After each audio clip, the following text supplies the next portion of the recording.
Bonjour chers frères et sœurs, soyez le bienvenu à la prière du matin. C'est avec une grande joie que nous commençons notre journée et nous demandons la bénédiction de Dieu sur nous, sur nos familles. Au nom du Père, du Fils et du Saint-Esprit. Amen. Je vous salue Marie, pleine de grâce, le Seigneur est avec vous. Vous êtes bénie entre toutes les femmes, Jésus, le fruit de vos entrailles, est béni. Sainte Marie, Mère de Dieu, priez pour nous pauvres pécheurs, maintenant et à l'heure de notre mort. Amen. Notre-Dame du Mont Carmel, priez pour nous. Chers amis, aujourd'hui nous allons méditer l'évangile de Saint Matthieu, chapitre 18, versets 12 au 14. En ce temps-là, Jésus disait à ses disciples, « Quel est votre avis? Si un homme possède 100 brebis et l'une d'entre elles s'égare, ne va-t-il pas laisser les 99 autres dans la montagne pour partir à la recherche de la brebis égarée? Et s'il arrive à la retrouver, amen, je vous le dis, il se réjouit pour elle plus que pour les 80 qui ne sont pas égarés. Ainsi votre Père qui est aux cieux ne veut pas qu'un seul de ce petit soit perdu. » Acclamons la parole de Dieu. Oui, chers frères et sœurs, aujourd'hui nous goûtons cet amour du Seigneur présent dans les Saintes Écritures. Et Dieu veut confirmer, Dieu veut nous rassurer de son amour pour chacun de nous. C'est un amour capable de laisser les 99 brebis qui sont sur la montagne, qui sont en sécurité, pour aller à la recherche de celle qui s'est égarée. Alors vous voyez, donc Dieu, il a un amour tellement grand, profond et puissant qu'il, en fait, risque de laisser les 99 là pour aller à la recherche de celle qui s'est égarée.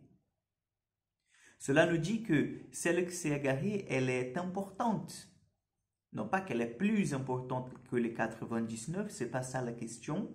C'est en fait que elle a tout à fait son importance, elle aussi.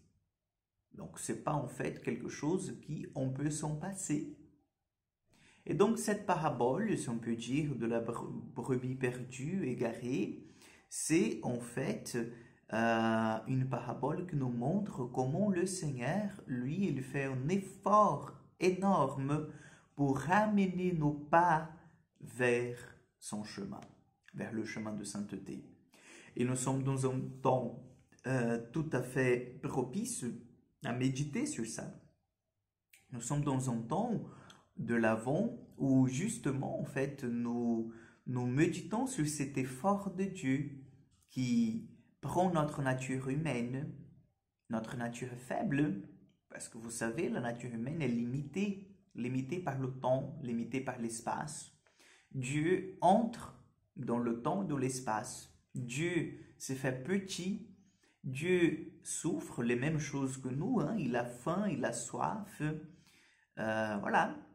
Donc pourquoi? Pour nous apprendre à retourner notre regard, nos cœurs vers lui, vers le ciel.